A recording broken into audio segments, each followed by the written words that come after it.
But we are really excited. To have somebody of his caliber, to have somebody who's been so far around the world, just here in our little Cedar City to present to us tonight is really special. I'm not going to do an introduction because if you're here, I assume either you've read his bio or you've seen his show or you've read his book. So we're just going to let Leon get started. All right. Thank you. I feel like a giant. So you may be wondering to yourself, oh God, I do really feel like a giant up here, but we're going to have to get used to it. It's a cool hat. Thank you. Yeah. So you may be wondering to yourself, why is there an Englishman in Cedar City? But more importantly, you may be wondering to yourself, what is the Englishman about to talk about? Well, when was the last time that you were brave? Now, my definition of bravery is a little bit different to the common definition of bravery. Some people may think that going off to war is brave. It's pretty brave, but that's not what I'm here today to talk to you about. Some people may think to themselves that running into a burning building, now that's brave. It is brave, but that's not what I'm here to talk to you about. I am here to talk to you about speaking your truth. My definition of bravery is speaking your truth, is sharing your pain, and standing like a giant in your own power. Believe it or not, but I used to be a kid. Many, many years ago. And I would be bullied every day. I would walk into school, and people thought that it was cool to rip me to shreds. Someone took this photo,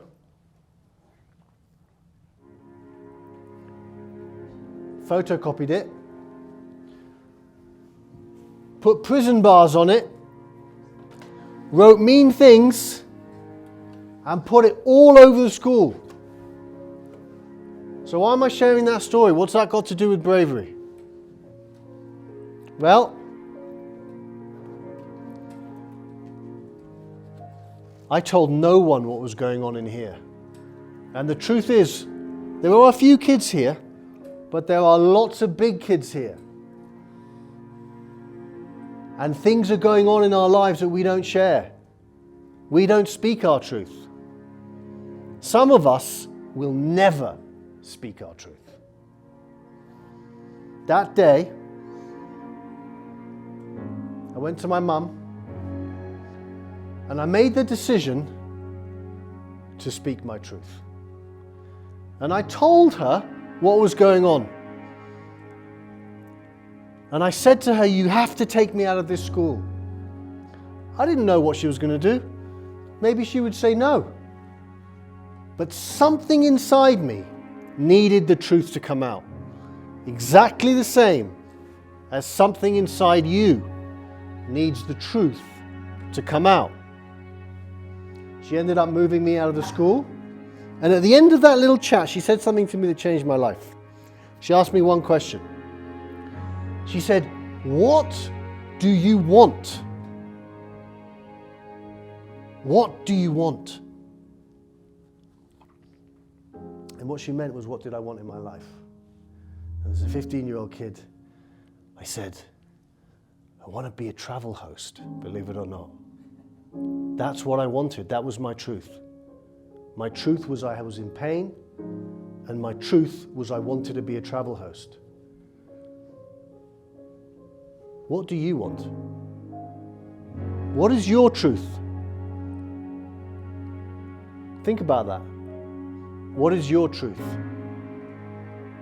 You don't need to share it with anyone just yet. Think about it. Feel it. What is your truth?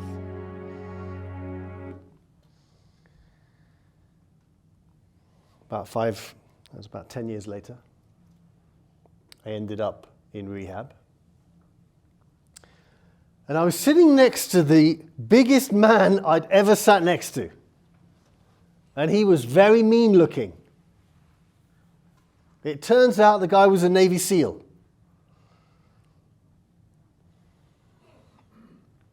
But this story is not about his Navy SEAL bravery. This story is about one sentence this man said to all of us that changed my life forever. The meanest looking man I'd ever seen. I would not mess with this guy, ever.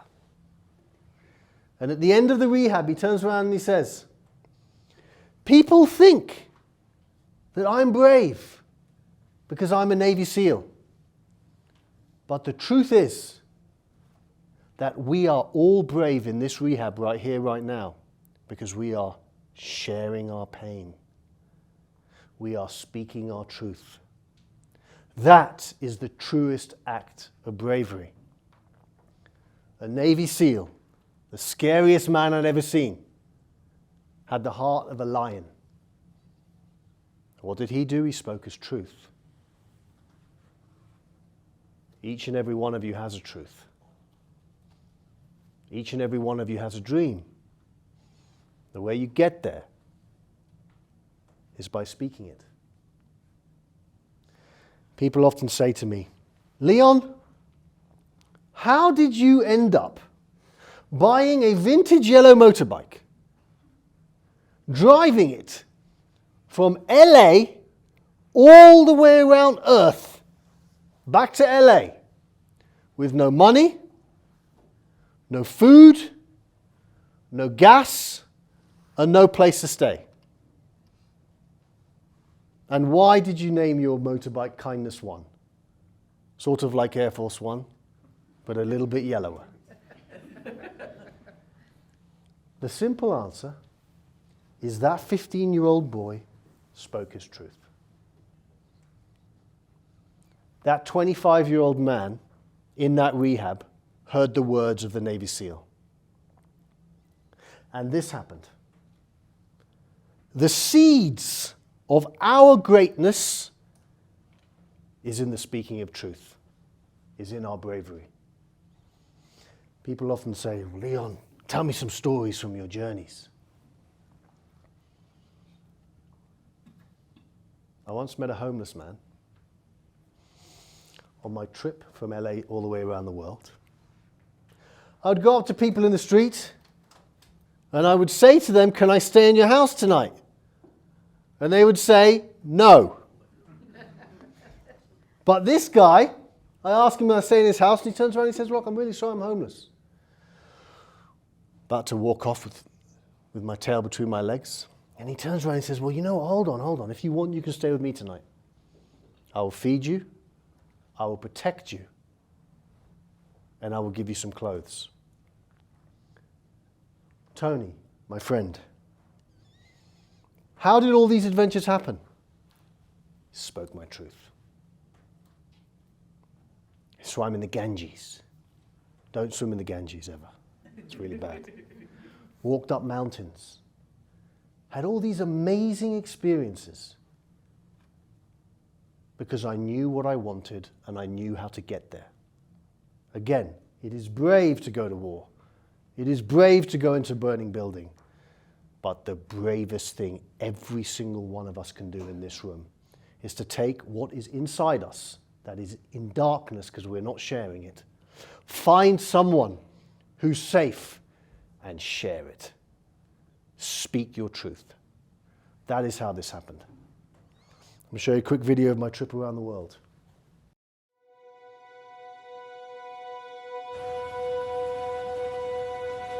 My name is Leon.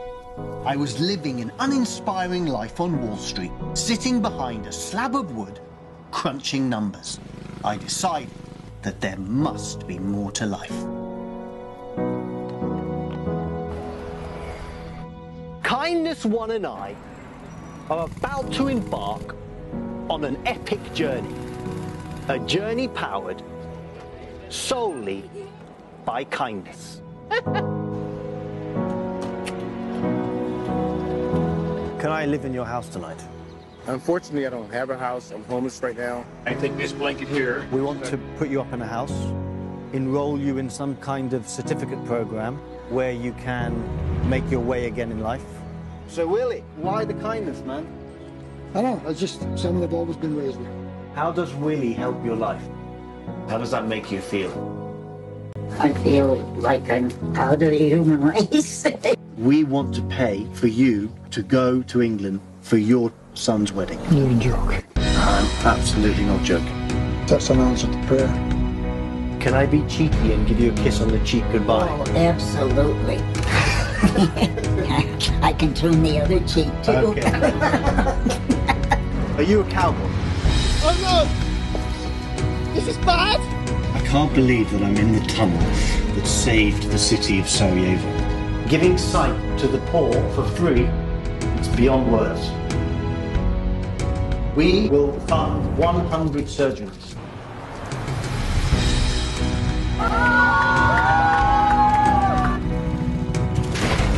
You need to help me, I'm serious. The bike is finished. I need to find a mechanic. I literally haven't eaten in a day. Can I stay with you tonight? Are we there yet? Can I spend the night in your house tonight? Do you speak English? The life of an Indian farmer is not for me.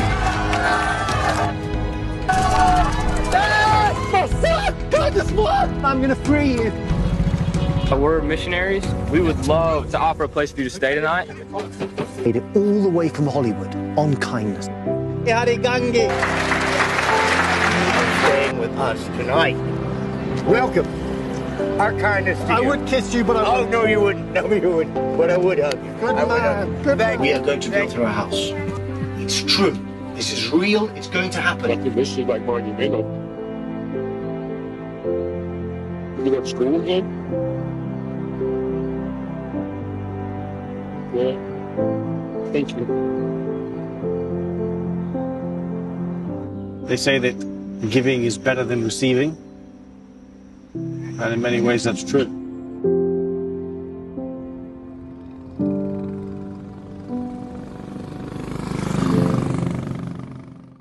People often say to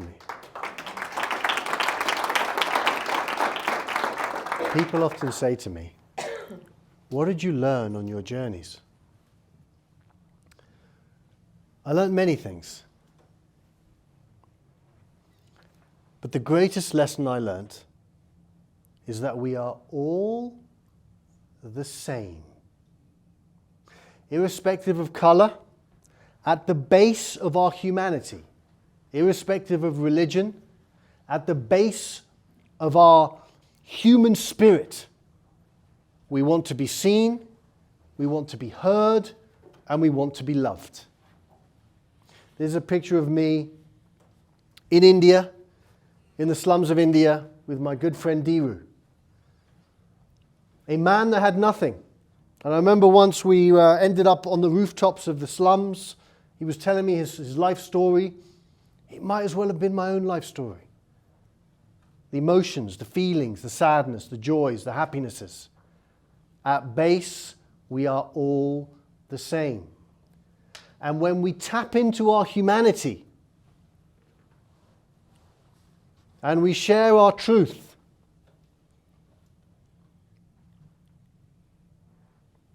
it becomes clear that the way to live our best lives is to bravely open our hearts and live from here.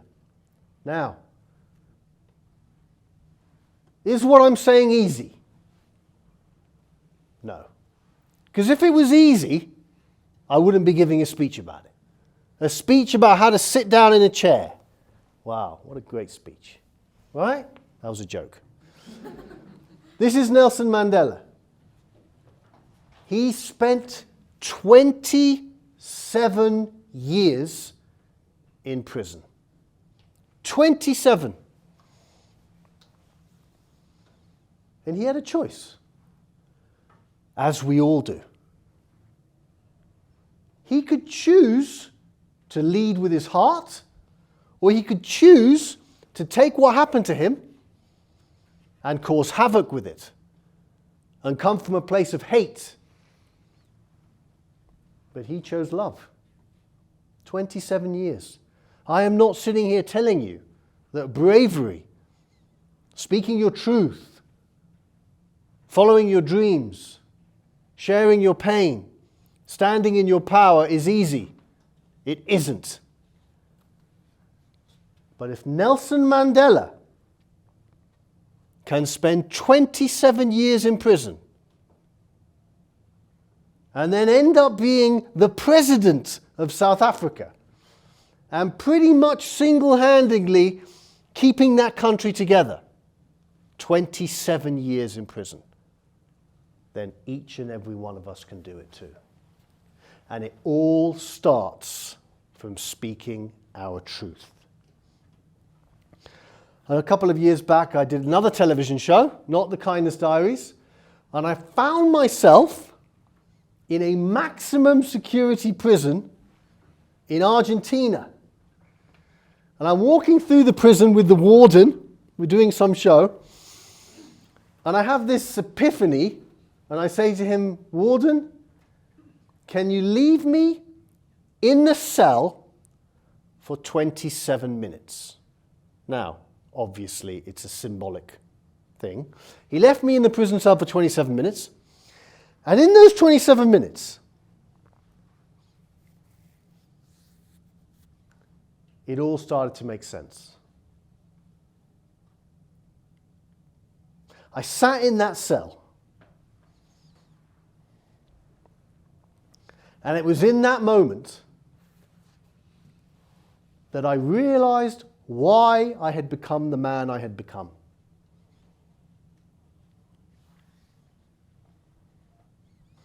And I would go so far as to say that every single person in this room, if you're lucky, will have the same epiphany of why you have become the person you have become. And that is the speaking, the sharing of our innate humanity. And when bad things happen, you get to choose how you show up. And if Mandela can do it, and if the Englishman can do it for 27 minutes and be standing on stage and sharing about bravery, then you can do it too. Most of us live from up here. Some of us live from down here. The greats, the Mother Teresas, the Martin Luther Kings, the Gandhis, the Mandelas live from here. We're going to do a little experiment. I want everyone to put their hands on their hearts. And I want you to think with your heart what it is you want the most. You don't need to share it with anyone. What is it that you want the most? That 15-year-old boy wanted to be free from being bullied, and he wanted to become a TV host. What do you want the most? Speak your truth to yourself.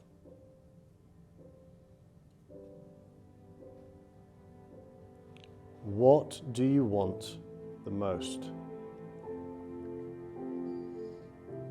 Keep it close to your heart. And for the rest of the speech, keep thinking about it. What do you want the most? Sometimes people say to me, "You're English." And I'm like, "Yes, I am." And they're like, "We have heard that the English are really clever. So please tell me what the difference between bravery and courage is." There's no difference. And I tell them there is a difference. Bravery is speaking our truth. And courage is taking action. Whatever it is that you thought about what you wanted the most, if you don't take action, you will never get there. Whatever it is that was going on in your heart when we did that little exercise, if you don't show courage, you will never get there.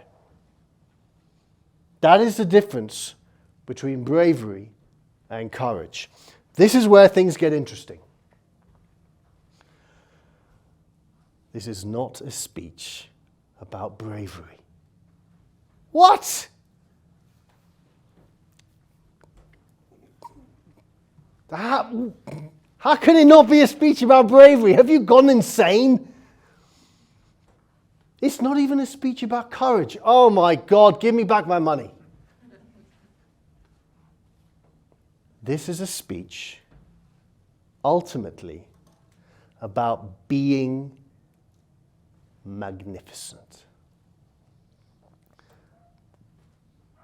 This is from the movie Shawshank Redemption. Who's seen the movie Shawshank Redemption? All right, so you know what this is about. This guy, wrongly accused, 25 years in prison. You may be thinking to yourself, what the hell is wrong with Leon? All he does is talk about prison. We are all locked in a prison of our own minds.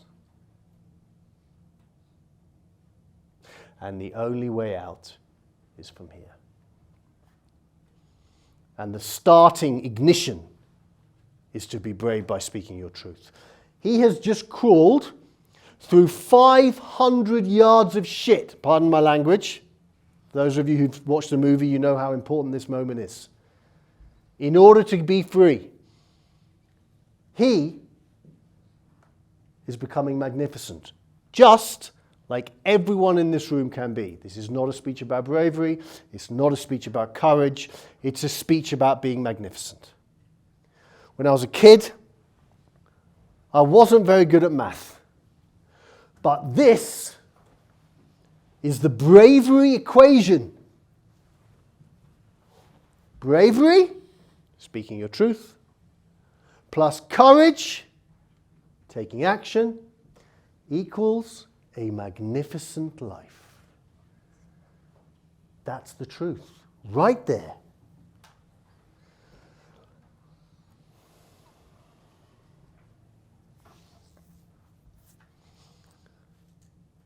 We do not live in a Pollyannish world.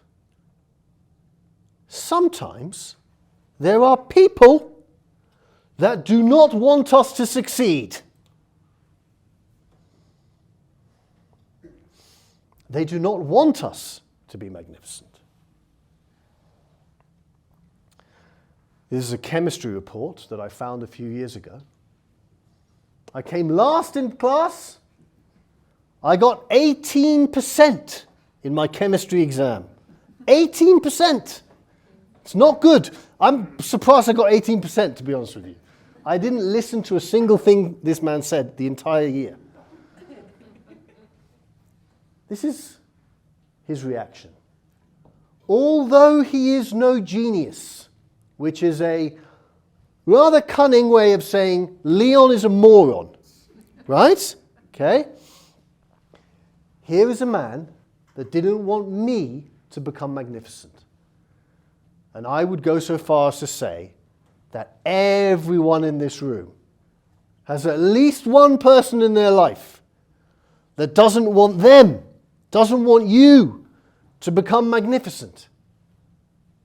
I took this, framed it, and put it by my bed. And every morning, I'm like, you didn't want me to become magnificent? Well, let's just see what happens. Don't let another person detract you from your own magnificence. Again, it's not easy. It's not easy. If it was, I wouldn't be sitting here. But if Mandela can do it, then why can't you? And it all starts from one act of bravery to speak your truth. What is it that you want the most in life? To share your pain, to speak your truth. That is where the seed for the greatest oak tree begins. Speaking truth.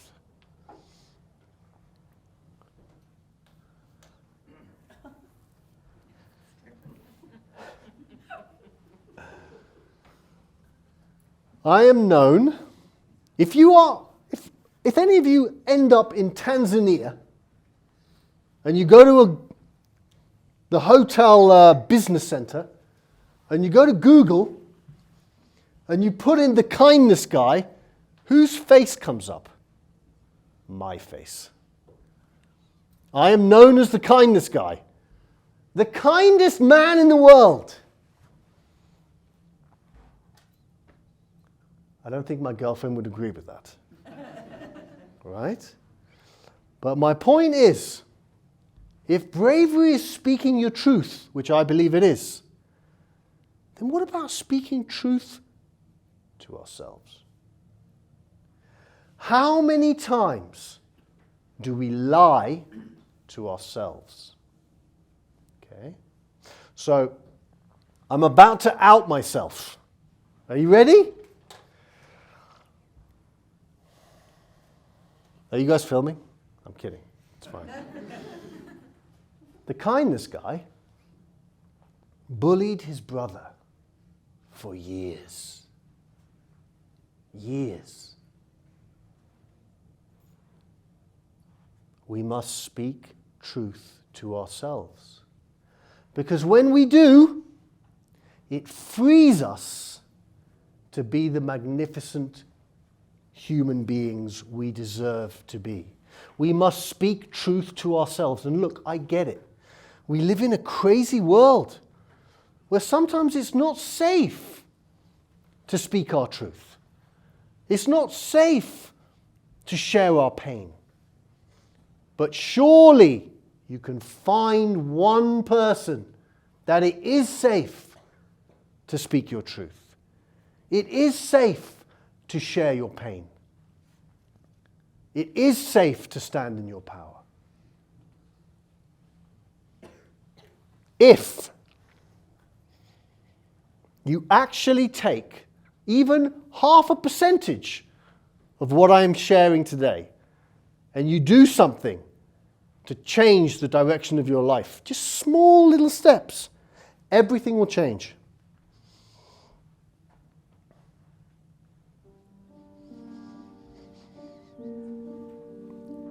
Some people go on TV and call themselves self-made men or a self-made woman. There isn't a single human being that has ever lived that is a self-made man or a self-made woman. Not one. Because we need each other. We need each other. Come on. We need each other. I need you.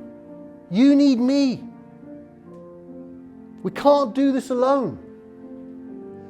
Feeling connected to each other is a basic human need. Could I be standing here today without that moment with my mother? No. She helped me. Could I be standing here today without that massive Navy SEAL? No. You've all got a postcard, right? And on the postcard, it says, I'm about to go be brave. And it feels magnificent.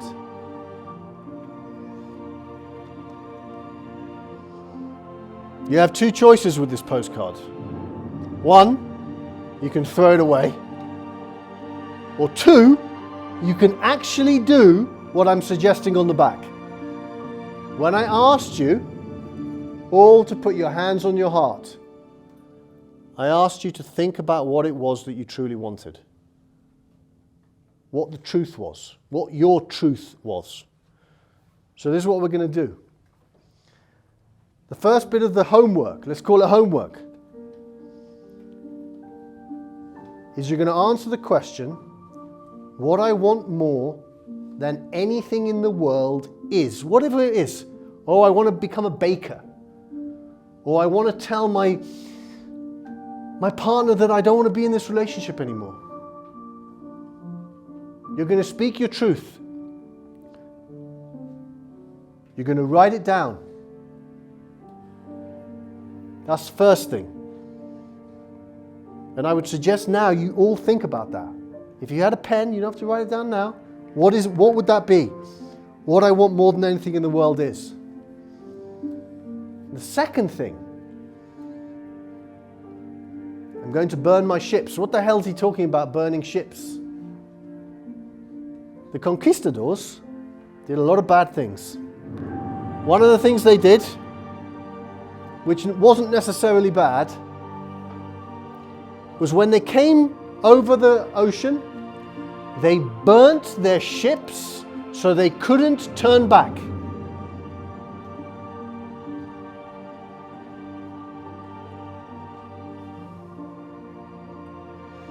If you really want to change,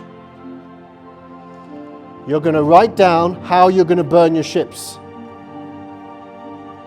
What you're going to do to make sure that this moment changes your life.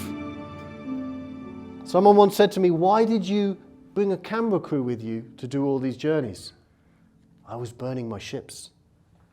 Because if I had a camera crew, I couldn't turn around and leave. What am I going to say? Oh, sorry guys, I'm going home now. So 2 things. 1, what is it you want the most? 2, how are you going to burn your ships? And believe it or not, you're going to put a postage stamp on this and you're going to send it to me. You don't need to put your name on it, right? And for every single postcard that we receive, a donation will be made to Make-A-Wish Foundation. Because there are people out there whose dreams and wishes we can make happen. Right? So who is in for the Go Be Brave Challenge? Anyone? Put your hands up or not. All right. You can throw this away. Just like, forget it. Or you can actually do it.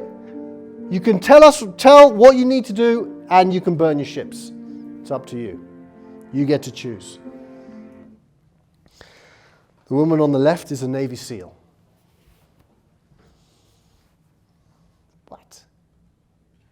She doesn't look like a Navy SEAL to me. That woman is an emotional Navy SEAL. My second journey was from Alaska in the middle of winter to Argentina, which was unfortunately in the middle of winter when I got to Argentina. When it snowed in the car, because the car was a 50-year-old Beetle, it snowed inside the car. I arrived in Ecuador and I met this lady. Someone who followed the bravery equation to the T. She had a deep, painful childhood, but she spoke her truth. She wanted to set up a charity that helped dogs. She took action, and she ended up living a magnificent life. Sounds simplistic?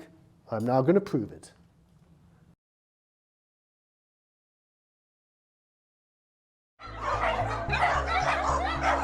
Hello, hello. Hello, ¿qué tal? I learned Rena, who is a volunteer, has dedicated every day of her life and literally every inch of her home to saving stray animals. It's total madness. Complete and utter madness. But there's so much love here, but it's still madness. I just had to know more about this incredible lady. She helps even the clinic. The clinic couldn't care about a dog. She would say, no, I can have it, I can have it. So she takes dogs that the clinic can't have? Yeah, she's like a woman who has like a huge heart. Yes, I can see. Even that she doesn't have a lot of money, but she has like a lot to share, you know, a lot of love. She knows all the names of her dogs, all 35 of them. Él responde. todos los nombres. First, she spoke about her passion for helping. Yo no pude tener hijos, pero Dios sabrá por qué no me dio hijos. Todo ese amor que yo he tenido contenido en mi corazón, lo he depositado en los animalitos de la calle. Siempre digo yo que ellos son los hijos que no pude tener. Ellos son la razón de vivir mía. Then I learned about her pain. Nosotros fuimos abandonados por mi madre. Y mi padre, en venganza de eso, de lo que mi madre le hizo, nos quiso regalar. Nos quiso regalar como que si fuéramos unos animalitos. Entonces yo me vi reflejada en los animalitos de la calle abandonados. Entonces desde muy tierna me refugié en el amor de los animales. Porque el amor de los animales es un amor incondicional, un amor puro, que muchas personas no lo tienen. Y siempre yo, mientras que Dios me dé vida, seguiré luchando por los animales. Con todo cariño y con todo amor. Un animalito es mala comparación como un cristiano, que hay que darle cariño, amor, cuidado. She's a very, very beautiful lady. Que usted es una muy, muy hermosa mujer. Gracias. Gracias.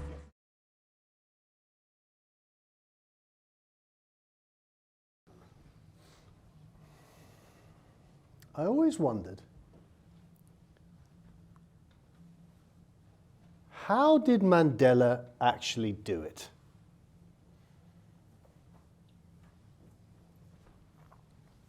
How did he do it? How did he spend 27 years in prison and not become filled with hate? How did he spend 27 years in prison and transform himself into the Nelson Mandela that we know? And one day I had an epiphany. I do silly things sometimes. I decided to spend, this sounds crazy, but whatever, 72 hours in a field in upstate New York. I had no food. No, I did have a bit of food. I had some, I was going back to it, whatever. I had a little bit of food, I had some water, I had no phone, no computer, nothing. Just a notebook and nature for 72 hours. Literally on the 71st hour, as I was getting ready to leave, I had an epiphany. And I realized how Nelson Mandela did it.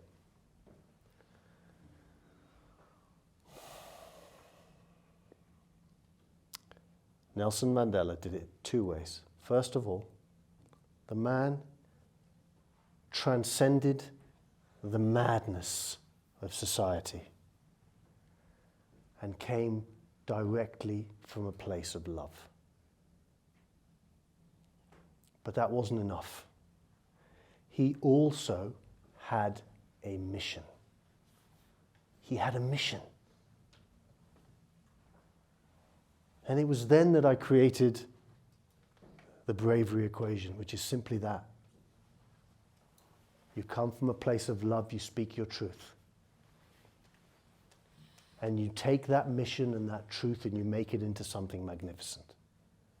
That is how Nelson Mandela did it. You start by bravely speaking your truth, and then you take action. And I promise you, however difficult it may end up being, you will become the magnificent human beings that you deserve to be. That is a fact.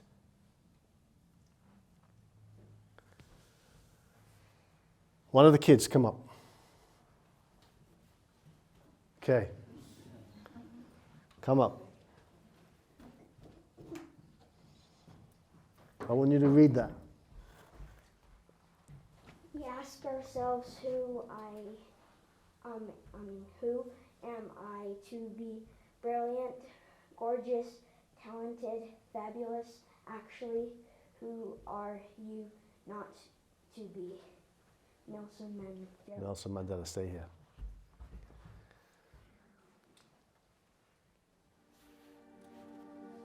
When I started this speech, I told you that bravery was speaking your truth. But I also told you that bravery was sharing your pain. And I also said that bravery was standing in your power. When we did the heart-centered exercise, I asked you to hold your hearts and to think with your heart and to feel what it was that you wanted the most. And then we did the Go Be Brave challenge, and I asked you 2 questions. One was what you wanted the most in life. 2,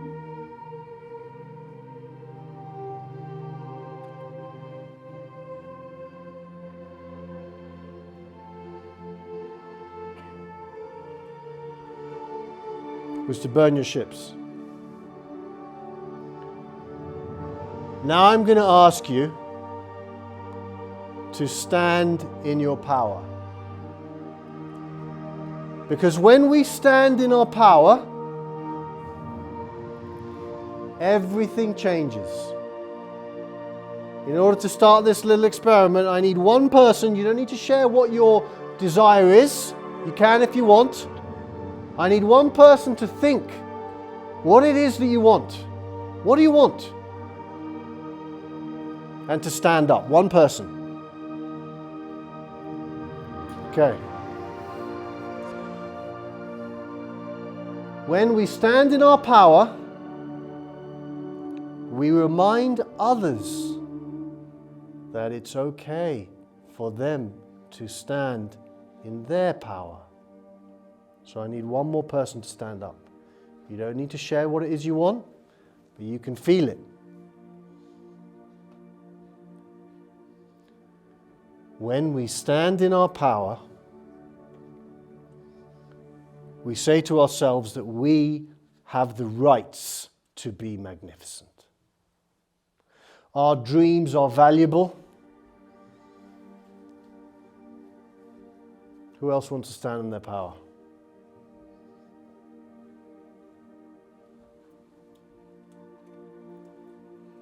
We inspire others to stand in their power when we show up for ourselves. Say to them, everyone please stand up in your power. Everyone please stand up in your power.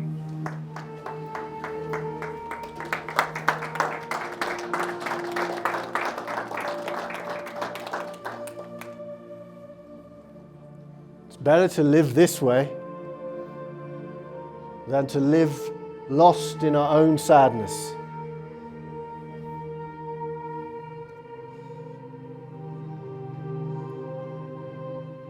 It's better to live this way than to allow other people to extinguish our light. Everyone please sit down. Okay, go. The final thing I will say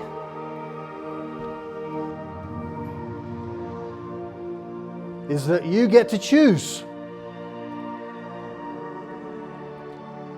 I get to choose. You can do none of what we've talked about today, or you can take that one ultimate magnificent leap of speaking your truth. And I promise you, it may take a year, it may take 5 years, it may take 10 years, but I promise you, the life that you've always dreamt of, I promise you, will happen. But it will not happen if you do not speak your truth. Thank you very much.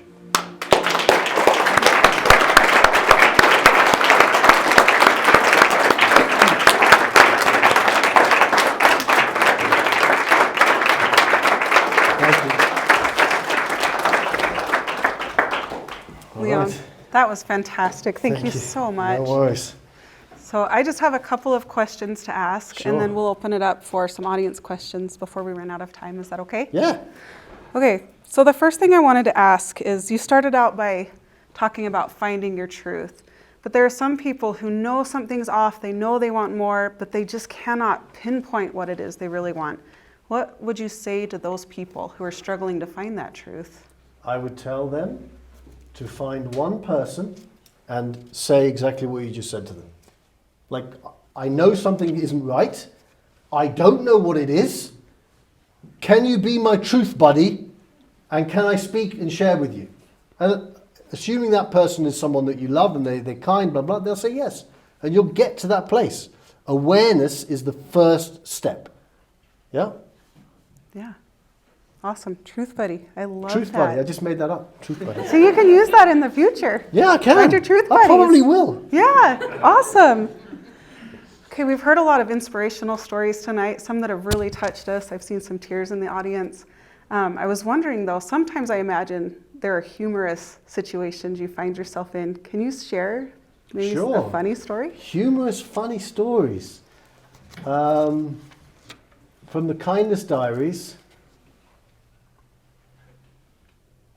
I'm trying to think. It's a pretty funny story, actually. So I arrived in Cedar City in 2018, and I walked past Randy Earl's house, not knowing who he is. And I've had this urge to, like, there's some magic in that house, I feel.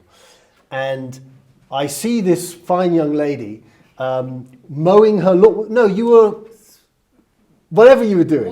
Washing. Sidewalk. Yeah. And I go up to her, and literally this is a true story. I go up to her and I say, look, I really feel some magical energy in that guy's house. I didn't even know it was a guy. I said, that person's house. But I don't want to knock on their door with a camera crew because they'll think I'm a nut job. Do you know them? And she's like, yeah, I know them. I was like, well, are you willing to come with me and knock on the door with me? And she's like, yeah.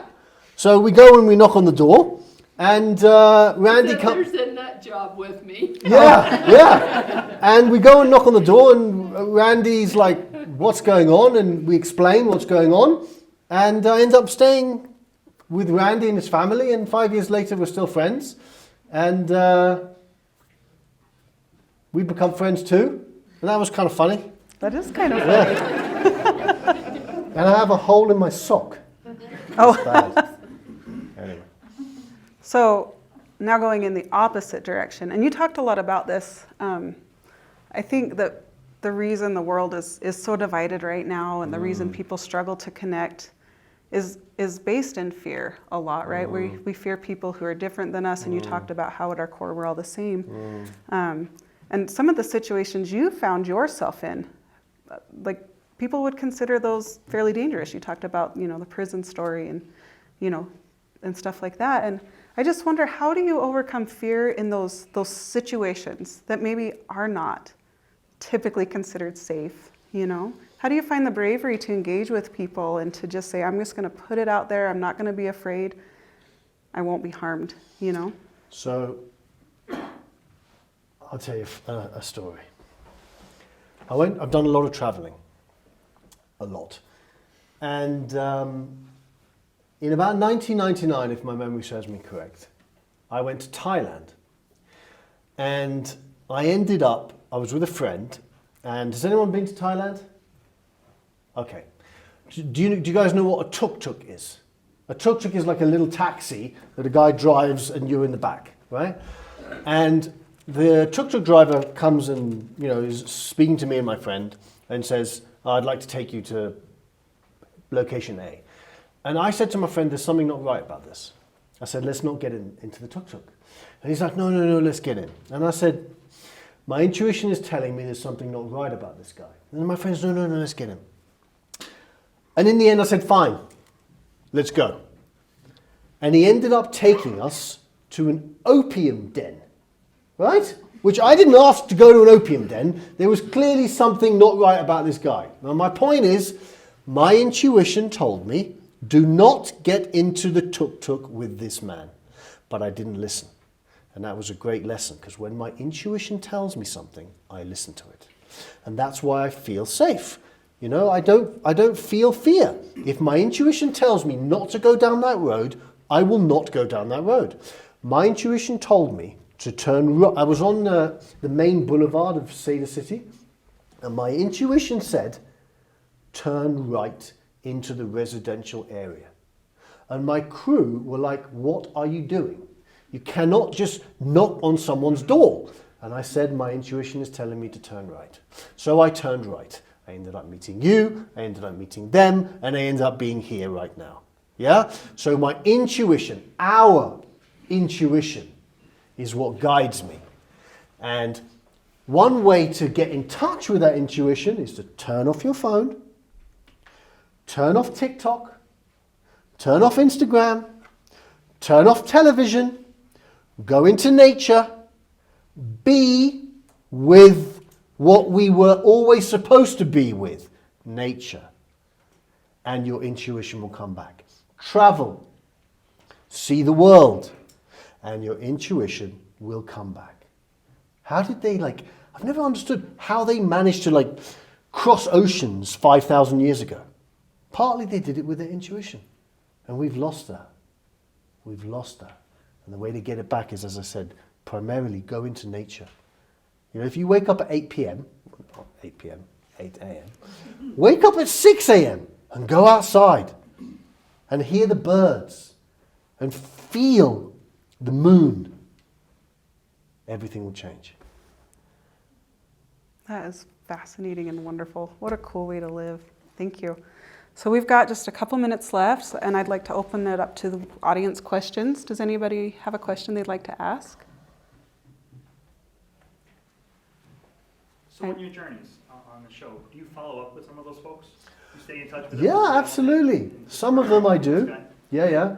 The homeless guy, Tony, absolutely. The Indian guy, Diru. We actually just did a documentary in India last year, and he came and helped us. He was our fixer. Cool. So there are some people that I stay in touch with, and there are some people I don't. Right. I never saw them again.